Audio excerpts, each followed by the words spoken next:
Hello दोस्तों, और आप सभी का फिर से स्वागत है दरसाइस एकेडमी में। दोस्तों, हमने इससे पहले वाले क्लासेस में डिस्कस किया था बीपीएससी, जो कि हमारा 17वां बीपीएससी एग्ज़ाम होने जा रहा है 13 दिसंबर को, और जिसके लिए हमारे पास काफ़ी कम समय बचा हुआ है। और हमने इसके बारे में बात किया था कल के इस एक वीडियो में और एक लेक्चर्स में, जिसमें मैंने आपको बताया था कि किस तरह से हमें जो है बीपीएससी को टारगेट करना है, और जहाँ पे मैं आपको हिस्ट्री सीरीज चलाकर आपको कंप्लीट हिस्ट्री पढ़ाने की कोशिश कर रहा हूँ थ्रू द पीवाईक्यू। जी, पीवाईक्यू के थ्रू हम कंप्लीट हिस्ट्री डिस्कस कर रहे हैं। ठीक है, इसमें क्या होगा कि हम जब हिस्ट्री पढ़ेंगे, जब हम पीवाईक्यू के थ्रू हिस्ट्री डिस्कस करेंगे, तो इसका हमने दो बेनिफिट आपको बताया था। वो दो बेनिफिट क्या है? एक तो आपका सिलेबस कवर होगा, और किस तरह से कवर होगा? टॉपिक वाइज कवर होगा। इससे क्या होगा कि आपको सिर्फ उसी इंपॉर्टेंट टॉपिक पे ध्यान देना है, उसी इंपॉर्टेंट हमें चैप्टर्स को रिकग्नाइज करना है, एनालिसिस करना है, जिससे कि आपका मैक्सिमम क्वेश्चंस बिल्ड होता है। जिस तरह मैंने आपको 69th बीपीएससी का एनालिसिस करके दिखाया था कि जो 4-5 सेलेक्टेड चैप्टर्स हैं, उसी से क्वेश्चंस बार बार फ्रेम हो रहे हैं, और मैंने ओवरऑल व्यू आपको दिया था कि किस तरह से हम जो है क्वेश्चन सेलेक्ट करेंगे अपना, और उस क्वेश्चंस के थ्रू हम टॉपिक निकालेंगे, और उस टॉपिक को मैं आपके सामने डिस्कस करने वाला हूँ। इसका हमने एक जो है इंट्रोडक्टरी क्लासेस बना रखा है। पहले आपको लिंक में डिस्क्रिप्शन में लिंक मिल जाएगा, आप वहां जाके देख सकते हैं। और दूसरा मैंने एनालिसिस किया था 69th बीपीएससी का, उसका भी आपको लिंक डिस्क्रिप्शन में मिल जाएगा और आप जाके देख सकते हैं। साथ ही साथ आपको एक ब्रीफ आइडिया लग जाएगा कि हम किस तरह से हिस्ट्री को जो है कवर करने वाले हैं। यानी कि हम हिस्ट्री को एनालिसिस करेंगे, और एनालिसिस से हम चैप्टर ब्रेक डाउन करेंगे, और उस चैप्टर के पॉइंट्स को हम डिस्कस करेंगे, जो कि आपके लिए एक माइलस्टोन साबित होने वाला है आपके प्रीलिम्स एग्जामिनेशंस के लिए, और आपका मार्क बूस्टर्स, जो कि आपको इस बीपीएससी में सिलेक्शंस दिलवाने के लिए काफी जरूरी है। मैंने आपको ये भी बताया था कि एवरेज 35 क्वेश्चंस तो बीपीएससी में हिस्ट्री से होते ही होते हैं, जिसमें आपका हिस्ट्री का सारा सेगमेंट, आपका एंसेंट, आपका मिडिवल, आपका मॉडर्न, आपका आर्ट एंड कल्चर, साथ ही साथ बिहार से हिस्ट्री से कुछ क्वेश्चंस उठाते हैं, और हम आपको इसमें जो है सब क्वेश्चंस मिला के 35 एवरेज क्वेश्चंस को मैंने एनालाइज करके बताया था कि किस, और इन सबको मिलाकर हम किस तरह से चैप्टर्स को ब्रेक डाउन करेंगे, और उस इंपॉर्टेंट चैप्टर्स को बिफोर द एग्जाम्स हम आपको फिनिश करके और आपको हम वीडियो प्रोवाइड करेंगे, और आप इस चीज़ों को देख सकते हैं। और सिर्फ आप पीवाईक्यू एनालिसिस कीजिए, पीवाईक्यू के थ्रू हमारा वीडियो देखिए, और हर एक टॉपिक को हमारे तरीके से समझने की कोशिश कीजिए, जिससे आपका हिस्ट्री का एक कंप्लीट रिवीजन हो जाएगा, और आपको एग्जाम्स में प्रिपरेशंस करवाने के लिए, एग्जाम्स के प्रिपरेशंस के पर्पज से आपके लिए बहुत इंपॉर्टेंट होगा। तो चलिए हम डिस्कस करते हैं जो हमारा जो बचा हुआ पार्ट था, जिसमें हम 68 के बाद से पीवाईक्यू एनालिसिस करेंगे, और उस एनालिसिस में हम हर एक कीवर्ड को, हर एक क्वेश्चंस को डिस्क्रिप्शन में समझने की कोशिश करते हैं। जब हम उसको डिस्क्रिप्टिव वे में समझते हैं तो क्या होगा, मैंने आपको हर बार बताता हूं कि जो पीवाईक्यू है वो रामबाण माना जाता है हर एक एग्जाम्स के लिए, चाहे वो यूपीएससी का हो, बीपीएससी के एग्जाम्स हो, या कोई भी स्टेट पीसीएस का एग्जाम हो। क्योंकि स्टैट वाले कंटेंट में, स्टैट वाले क्वेश्चंस में, कि आपका जो भी क्वेश्चंस बनता है वो पीवाईक्यू से लिंक होता है। अगर मैं बात करूं कि अगर मैं आपको इंडिया का फ्रीडम मूवमेंट पढ़ाऊंगा, और फ्रीडम से कोई क्वेश्चंस आया हुआ है, हालांकि बहुत ही डोमिनेटिंग है कि जो नेशनलिज्म का दौर था उससे बीपीएससी हो या यूपीएससी हो मैक्सिमम क्वेश्चंस पूछता है, और मॉडर्न हिस्ट्री का एवरेज वेटेज देखो तो ऑलमोस्ट 50 to 80 to 20 क्वेश्चन जो है मॉडर्न हिस्ट्री का वेटेज होता है। तो मॉडर्न हिस्ट्री का वेटेज बहुत ही ज्यादा है बीपीएससी में, तो इसीलिए मैंने बीपीएससी का आपके लिए एक अलग से सीरीज स्टार्ट किया है। तो चलिए हम टाइम ज्यादा नहीं लेंगे, और हम क्वेश्चंस को शुरू करेंगे अपने। तो 69 तक हमने कवर कर लिया था बच्चों, अब हम 68 से देखने वाले हैं। तो जिस तरह से 68 क्वेश्चंस में प्रीलिम्स में आपका पहला क्वेश्चन था कि स्वदेशी और boycott were adopted as the method of struggle for the first. अब देखिए, बहुत ही इजी चीज है, मैंने आपको कल कुछ बुक्स भी बताए थे। अगर आपने वो बुक्स कवर कर लिया ना, तो आपका मॉडर्न हिस्ट्री बिहार के पर्पज से बीपीएससी के क्वेश्चंस में, यानी बीपीएससी में जो क्वेश्चंस आते हैं ना, उसका सबसे बड़ा जो मोस्ट इंपॉर्टेंट फेवरेट चैप्टर मुझे लगता है बीपीएससी का, वो है इंडियन नेशनल मूवमेंट, है ना। ये फेवरेट चैप्टर है उसका, और इस फेवरेट चैप्टर में वो आपको प्रॉपर कोई बहुत डीप वाले बुक से क्वेश्चंस नहीं पूछते हैं। अगर आपने एनसीईआरटी क्लास 10th का एक चैप्टर नेशनलिज्म इन इंडिया,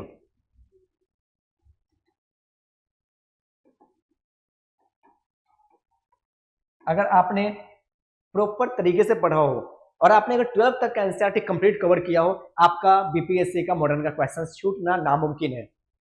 क्योंकि देखिए 68 में मैं आपको देखना 4 से 5 क्वेश्चन तो आपको डायरेक्ट एक इस चैप्टर से आए हुए हैं, सिर्फ एक चैप्टर, वो भी क्लास 10th का एनसीईआरटी बेसिक बुक्स से आपके बीपीएससी के क्वेश्चन सॉल्व होंगे। जिस तरह से पहला क्वेश्चन से आपका स्वदेशी और बाइकआउट सबसे पहले अडॉप्ट किया गया था, स्ट्रगल का मेथड था किस दौरान? तो देखिए इंडिया में जब गांधीयन एरा शुरू होता है आफ्टर 1915 और टिल द 1947 तक जब ये नेशनलिज्म मूवमेंट चलता है बच्चों, तो उस दौरान क्या होता है कि आप जब भी कोई भी ब्रॉड मूवमेंट महात्मा गांधी ने लॉन्च किया था, चाहे वो आपका सत्याग्रह मूवमेंट से शुरू होते हुए नॉन कोऑपरेशन पे जाइए, या फिर आप दांडी यात्रा वाला सिविल डिसोबीडियंस पे जाइए, या फिर क्विट इंडिया मूवमेंट पे जाइए, वो आपको हर एक क्वेश्चंस जो है और हर एक चीजों में एक हथियार था कि चीजों को बाइकआउट करना है हमें, है ना, चीजों को हमें मानने से मना करना है, स्वदेशी अपनाना है, क्योंकि स्वदेशी वही मेथड होता है जिससे हमारा खुद का सेल्फ रूल, हमारा खुद का देश हमें वापस मिल सकता है।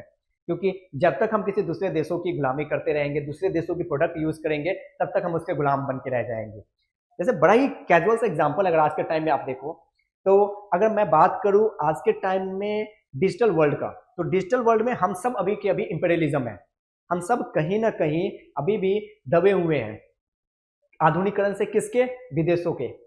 अगर मैं बात करूं आपको कि आपके पास मोबाइल होता है, आप एंड्रॉयड यूज करते हो, मोबाइल का जो आत्मा है, जो बेसिक नीड होता है किसी भी इंस्ट्रूमेंट को चलाने के लिए, एंड्रॉयड, उसके बाद एप्पल के चीजों में आईओएस का फीचर्स, या आप लैपटॉप यूज करते हो तो माइक्रोसॉफ्ट, है ना, विंडोज जो इसका सॉफ्टवेयर आत्मा है, सबके सब अमेरिका का कंपनी है। तो देखिए हम अभी भी कितने इंपीरियलिज्म है, यानी अमेरिका डायरेक्टली और इनडायरेक्टली हम पे और पूरे वर्ल्ड को अपना इंपीरियलिज्म गुलाम बनाया हुआ है इकोनॉमिकली, और एक्सप्लॉइट कर रहा है ना।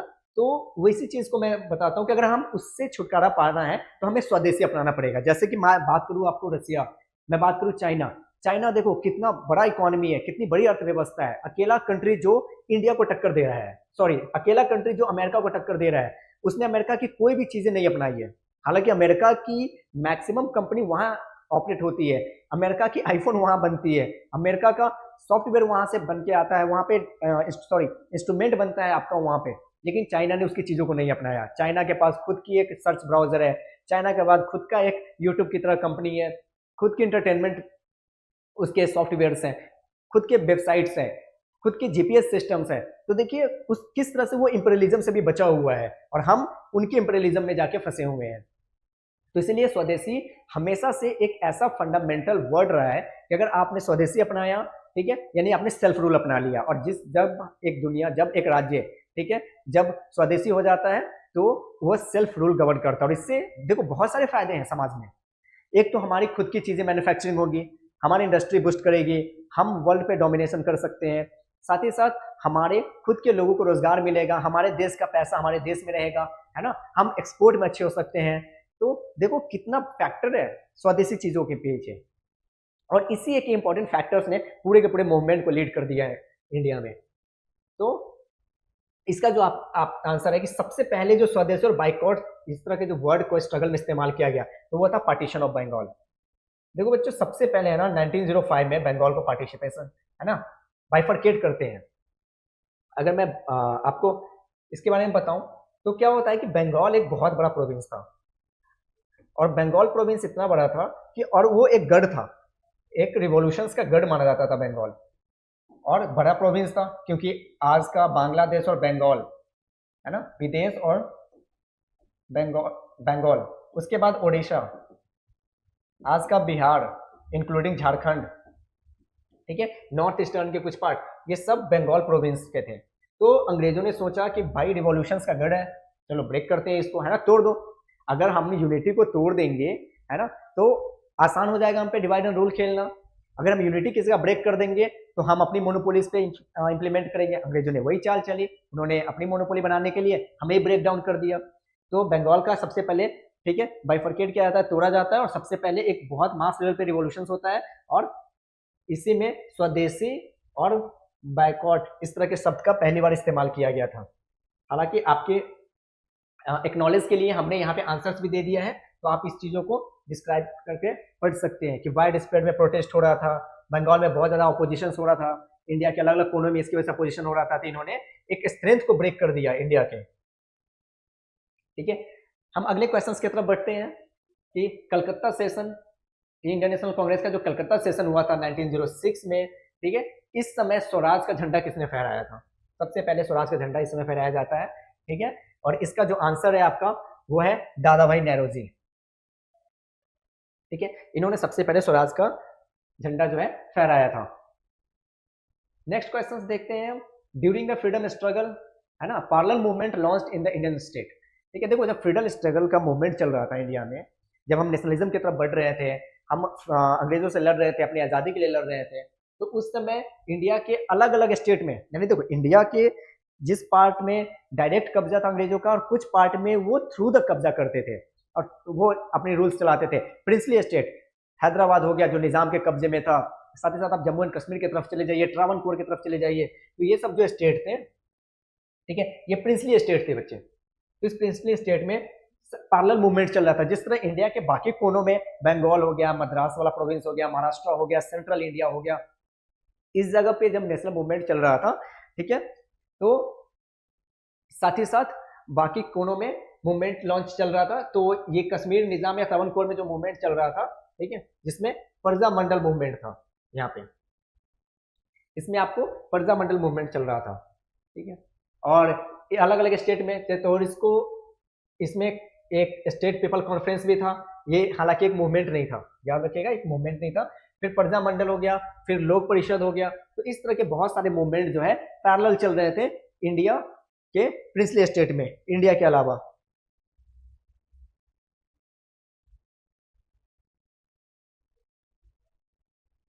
देखिए हमारा नेक्स्ट क्वेश्चन क्या है, which of the following statement regarding the Indian freedom struggle is not correct. देखो इंडियन फ्रीडम मूवमेंट जब चल रहा था, इन स्ट्रगल के दौरान में कौन सा इसमें से स्टेटमेंट है जो करेक्ट नहीं है?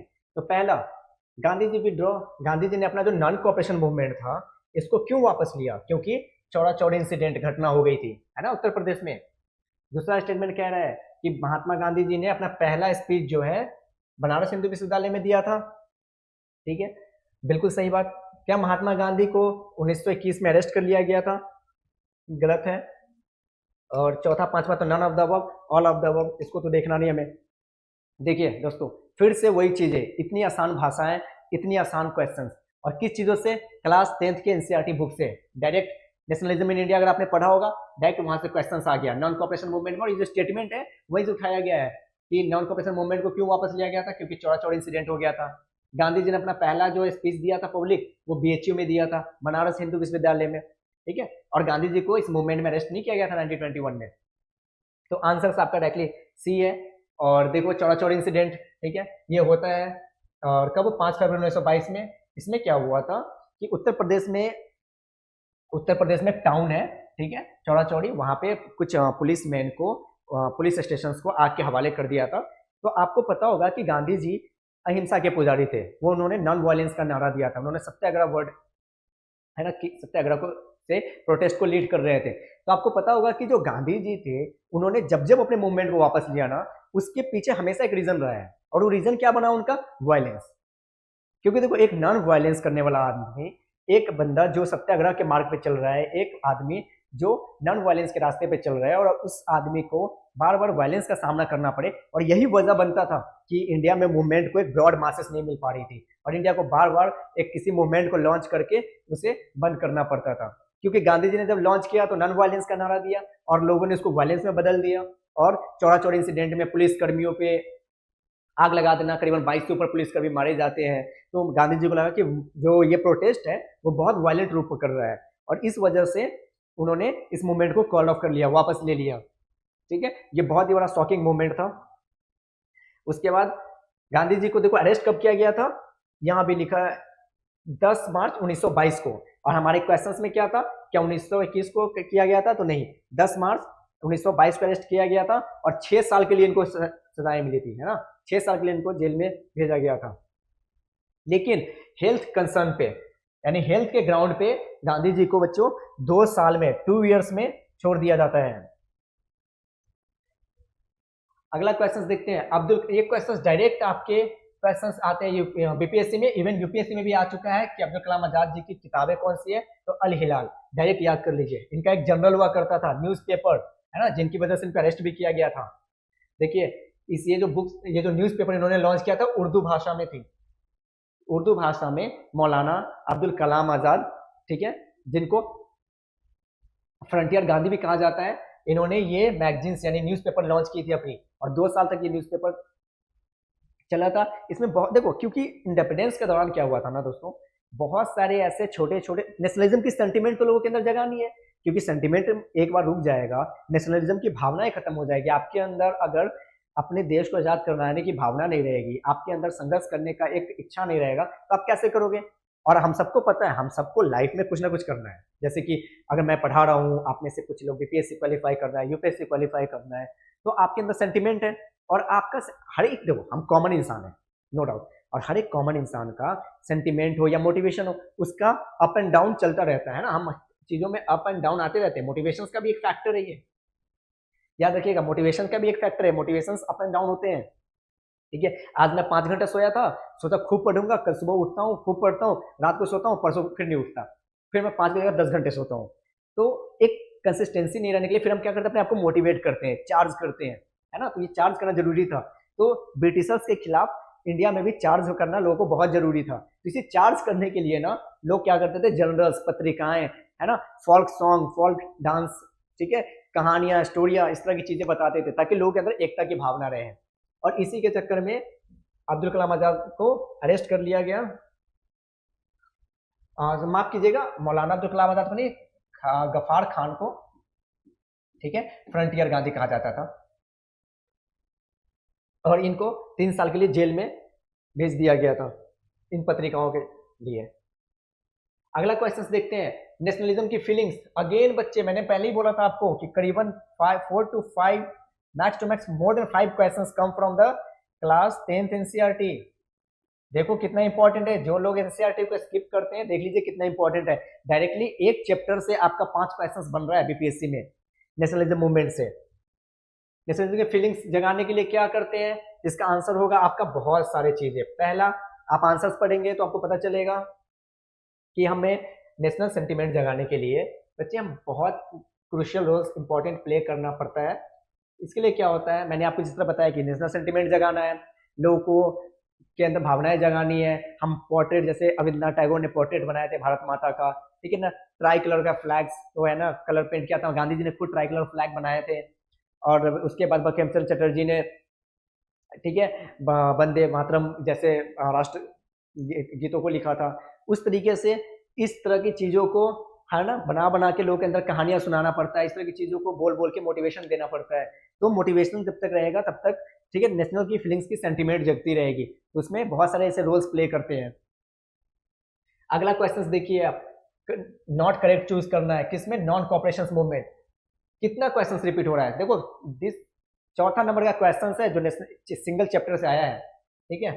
तो national movement, non cooperation movement जब हुई थी, यानी नॉन कॉपरेशन खिलाफत मूवमेंट, तो उसमें क्या नहीं था, इसमें क्या सिर्फ अपर क्लास ने पार्टिसिपेट किया था, तो गलत है ना। और सिर्फ क्या रिच लोगों ने पार्टिसिपेट किया था, तो गलत है। जब भी महात्मा गांधी ने मूवमेंट किया तो सबसे ज्यादा भागीदारी बढ़ चढ़ के पीजेंट क्लास के लोगों ने लिया था, है ना, छोटे किसान, छोटे वर्ग के किसान, मजदूर, है ना, लेबर क्लास, मिल वर्कर, ये गांधी जी के मानने वाले सबसे फेवरेट एम्प्लॉय अनुयायी थे, है ना। वीमेंस का participation, student, lawyer, businessman, these are the peoples who actually participated in the national movement। और क्या काउंसिल्स को बाइकआउट किया गया, तो देखो काउंसिल्स को बाइकआउट किया गया, ठीक है। इस दौरान 1919 में जो इलेक्शंस, जो 1919 में जो प्रोविजन बनाया गया था इलेक्शंस होने का, उसमें पार्टिसिपेट करना था, तो बहुत सारे ऐसे काउंसिल्स ने बाइकआउट किया। लेकिन साउथ इंडिया की तरफ मद्रास में कुछ पार्टी थी, जिस तरह जस्टिस पार्टी, इसने मूवमेंट को बाइकआउट नहीं किया था, तो ये स्टेटमेंट हो जाता है आपका गलत। और बहुत सारे बच्चों ने, ठीक है, बहुत सारे लोगों ने क्या गवर्नमेंट स्कूल छोड़ दिए, तो सही बात है, हेडमास्टर ने रिजाइन कर दिया, लॉयर ने अपनी प्रैक्टिस छोड़ दी, टीचर्स ने रिजाइन कर दिया। तो गांधी जी के इस मूवमेंट को एक ब्रॉड बनाने के लिए, इंडिया में मूवमेंट को ब्रॉड बनाने के लिए, अंग्रेजों से छुटकारा पाने के लिए इस तरह के पार्टिसिपेशन की जरूरत तो थी। क्योंकि जब तक एक मास मोबिलाइजेशन नहीं होगा, जब तक एक मास पार्टिसिपेशन नहीं होगा, तब तक किस तरह से हमारा जो मूवमेंट है ब्रॉड होगा। आज के टाइम में भी अगर कोई मूवमेंट किया जाता है, गवर्नमेंट की किसी पॉलिसी के खिलाफ करते हैं या किसी भी ऐसे कानून के खिलाफ या कोई भी ऐसी घटनाएं घटती है जिसके खिलाफ लोग रास्ते पे आते हैं, प्रोटेस्ट करते हैं, है ना, तो पार्टिसिपेशन जरूरी है और पार्टिसिपेशन हर कोई करता है, तभी जाके जो हमारा मूवमेंट एक ब्रॉड होता है और गवर्नमेंट उसको संज्ञान में लेता है या फिर गवर्नमेंट अपनी पॉलिसीज चेंज करता है। तो ये जो आंसर्स आपके पढ़ने के लिए हमने आंसर्स दे दिया है, आप यहाँ से आंसर्स को रिवीजन कर लेंगे। हमारा पीडीएफ भी आपको चैनल के, ठीक है, लिंक के डिस्क्रिप्शन में के लिंक में आपको मिल जाएगा। आप जाके लिंक ओपन करेंगे तो हमारा पीडीएफ भी आपको मिल जाएगा। अब देखो फिर से सेम क्वेश्चंस, लग रहा था कि पूरी की पूरी 68वीं बीपीएससी बनाने वाले ने क्लास 10 की एनसीईआरटी लेके बैठा था और सोचा कि चलो सारा क्वेश्चंस जो है मॉडर्न हिस्ट्री का वहीं से कर दो। सन्यासी, आपको पता है ना, बाबा रामचंद्रन जो थे उत्तर प्रदेश में किसानों को संबोधित कर रहे थे और उन्होंने पार्टिसिपेशन किया था, है ना। तो देखो क्वेश्चंस क्या था, who came that district after spell as an indentured labour in Fiji, है ना। पहले तो ये फिजी में थे, फिजी में इन्होंने, ठीक है, हर लेबर को एकजुट किया था अंग्रेजों के खिलाफ। और तुलसीदास का जो रामायण था, उनकी कॉपी हमेशा अपने हाथों में लेके घूमते थे, उनके वर्ड्स को डिसाइड करते थे, है ना, उनकी में लिखी गई वाणियों को पढ़ते थे वो। साथ ही साथ उनको पीजेंट लीडर भी कहा गया, किसको, बाबा रामचंद्रन को। कहाँ से थे, उत्तर प्रदेश से, में इन्होंने नेशनल मूवमेंट को लीड किया था यूपी में, है ना। बाबा ये देखो कैरिड और बाबा रामचंद्रन उत्तर प्रदेश से इस मूवमेंट को लीड कर रहे थे। तो गांधी जी, जिस तरह से हमने देखा कि प्रिंसली स्टेट में बहुत सारे ऐसे नेशनल मूवमेंट को लीड किया जा रहा था अलग अलग कोने में, उस तरह से बहुत बहुत राज्यों में भी, ठीक है, इस तरह से पीजेंट मूवमेंट को लीड कर रहा था। और 10th के एनसीईआरटी पढ़ोगे ना, आपको ये सारी चीजें लिखी हुई है। बाबा रामचंद्र उत्तर प्रदेश से लीड कर रहे थे, उस तरह से गुरेल हिल्स के पहाड़ी आंध्र प्रदेश थे, वहां से राजू जो थे वो लीड कर रहे थे उनको प्लांटेशन क्रॉप्स के अगेंस्ट। अब देखो ऑल इंडिया हरिजन संघ 1932, महात्मा गांधी, हरिजन मतलब महात्मा गांधी ये वर्ड आ जाएगा, है ना। इन्होंने दलित और हरिजन के अनटचेबल्स के खिलाफ, जब अंबेडकर जी नाराज थे और राउंड टेबल कॉन्फ्रेंस वाली जो सीन चल रही थी सिविल डिसोबीडियंस मूवमेंट में, तो उसमें ये उन्होंने इस बात को रखा था। और ऑल इंडिया हरिजन सभा का इन्होंने, ठीक है, फाउंडिंग मेंबर थे और उन्होंने कास्ट सिस्टम से, अनटचेबिलिटी से लड़ने के लिए, क्योंकि अनटचेबिलिटी के ऊपर अम्बेडकर जी और गांधी जी के मतों के बीच में मतों में डिफरेंस था, तो उन्होंने इसी से प्रोटेक्ट करने के लिए, ये दिखाने के लिए कि नहीं हम अनटचेबल्स और जो दलित लोग हैं वो हमारे भाई हैं, हमारे साथ हैं, तो हम उनको लेकर चलना हमें। प्राइम मिनिस्टर एटली, है ना, ब्रिटिश गवर्नमेंट ने अनाउंस किया था कि 20 फरवरी 1947, है ना, कि इंडिया में हम लेटेस्ट कब तक इंडिया को छोड़ देंगे। यानी देखो भारत में क्विट इंडिया मूवमेंट शुरुआत हो गई थी, अंग्रेजों को समझ में आ गया था कि चलो भैया अब भारत को खाली करो और हम चलते हैं। तो उन्होंने एक डेडलाइन रखा था कि इस डेट से के बाद हम भारत को छोड़ देंगे, और वो डेट था आपका 1948 जून। लेकिन हाँ, इससे पहले ही हम 15 अगस्त 1947 को आजाद हो गए with the dominion state and partitions of India and Pakistan. अगला क्वेश्चन देखते हैं दोस्तों, Patna women's college 1940, Patna women's college, है ना, किस सोसाइटी ने पटना विमेंस कॉलेज की स्थापना की थी। डायरेक्ट क्वेश्चन आता है, आपको बस मेमोराइजेशन कर लो, याद कर लो, सिस्टर ऑफ अपोस्टोलिक कार्मेल, है ना। ये क्वेश्चन याद ही कर लेना, ऐसा कुछ बार बार रिपीटिशन होता है ये क्वेश्चन का। Who among the following headed the two boundary. देखो जब इंडिया, हमारा देश आजाद हुआ, इंडिया और पाकिस्तान आजाद होने वाला था, उससे पहले बॉर्डर डिफाइन करना था, बाउंड्रीज बनानी थी, तो रेड क्लिफ लाइन इंडिया और पाकिस्तान के बीच में खींचा गया, तो उसके लिए कमीशन बिठाई गई थी। उसी पे क्वेश्चन है कि 2 बॉर्डर कमीशन सेटअप किया गया था तो डिलिनेट किसको, international frontier between India and Pakistan. और कौन थे इसके, नाम से पता चल रहा होगा आपको, हम जानते हैं रेड क्लिफ लाइन है, तो जो नाम होगा वो रेड क्लिफ से लिंक होगा, तो ये ऑलरेडी नाम था इनका क्या, सैरिल रेड क्लिफ। देखो यहाँ पे इंडिया पाकिस्तान के बीच में बॉर्डर को लेकर डिस्प्यूट था, हालांकि उस समय का पाकिस्तान अपना जो है ईस्ट पाकिस्तान में था, बांग्लादेश, है ना। तो बॉर्डर 1947 में जो कमीशन को एस्टैब्लिश किया गया और जब इंडिया को डिवाइड किया गया तो ये बॉर्डर लाइन खींचे थे, और इसमें 4 मेंबर जो थे ब्रिटिशर्स के थे और इंडियन जजेस भी थे इसमें। उसके अलावा देखते हैं इन्होंने अपनी रिपोर्ट कब सौंपी थी, अगस्त 9 1947, यानी आजादी मिलने से 1 हफ्ते पहले इन्होंने रिपोर्ट सौंपा था, और इन्होंने रिकमेंडेशन दिया था कि पंजाब को और बंगाल को पार्टिसिपेट क्या करा जाए, बांटा जाए, क्योंकि जो पंजाब पार्ट है भाई नॉर्थ वेस्टर्न की तरफ, वो पाकिस्तान का पार्ट बन गया, और जब बंगाल से हमने ईस्ट बंगाल वाला जो पार्ट था, जो बांग्लादेश आज के टाइम में है, तो उनके बीच में बॉर्डर डिस्प्यूट तो था, और जब पाकिस्तान बटा तो ये दोनों साइड से बट गया। मालवाड़ी सिस्टम बंगाल में शुरू हुआ था। अब आपको मैंने पिछले क्लासेस में टॉपिक जब निकाला था सेलेक्ट करके, तो हमने बात की थी कि हम इंडिया की एडमिनिस्ट्रेटिव सिस्टम्स को और लैंड रेवेन्यू सिस्टम्स को, एडमिनिस्ट्रेटिव सिस्टम है ना, किस गवर्नर जनरल के टाइम में या किस वाइसरॉय के टाइम में कौन कौन से जो है इंपॉर्टेंट इम्प्लीमेंटेशन हुए हैं, उसके बारे में हम डिस्कस करेंगे। तो एडमिनिस्ट्रेशन और लैंड रिफॉर्म है ना, इसके बारे में हम डिटेल्स में पढ़ेंगे, क्योंकि इंपॉर्टेंट हो जाता है। मालवाड़ी सिस्टम, इसमें 3 आ जाएगा आपका, मालवाड़ी, ठीक है ना, रियायतवाड़ी और जमींदारी। तो इस तीनों सिस्टम के बारे में, तो बंगाल में जो है मालवाड़ी सिस्टम किसने इम्प्लीमेंट किया था, तो हॉल्ट मैकेंजाई ने, ठीक है। इसके बारे में डिटेल से देखो। मालवाड़ी सिस्टम्स 1822 19th सेंचुरी, ठीक है ना, 1822 19th 1822 में इसको सेपरेट किया गया, और लॉर्ड हॉल्ट मैकेंजाई के द्वारा। और ये कहाँ हुआ था, यूनाइटेड प्रोविंस में, यूनाइटेड प्रोविंस के कुछ पार्ट में, और पंजाब के तरफ, जो आज का उत्तर प्रदेश है।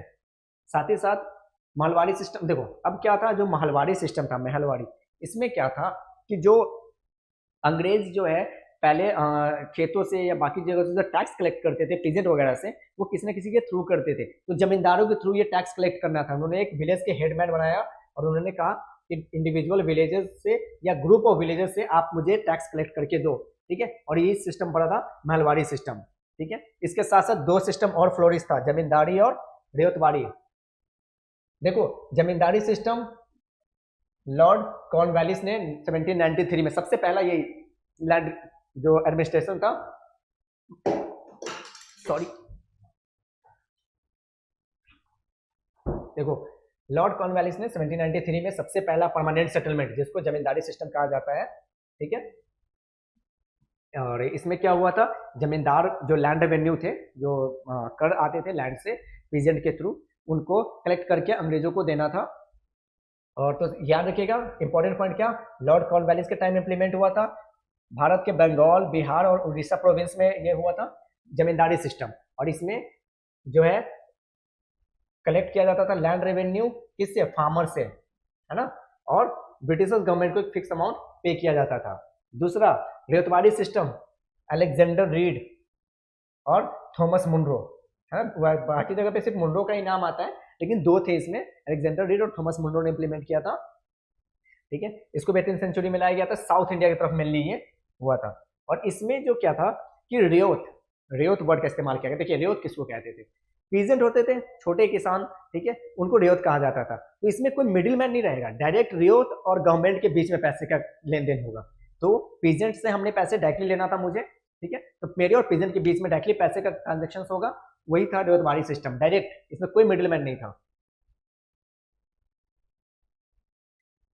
बार बार ये क्वेश्चन पूछा जाता है, इंडिविजुअल सत्याग्रह, ठीक है, विनोबा भावे ने स्टार्ट किया था, इसको इंडिविजुअल सत्याग्रह ही कहा जाता था, विनोबा भावे का, है ना।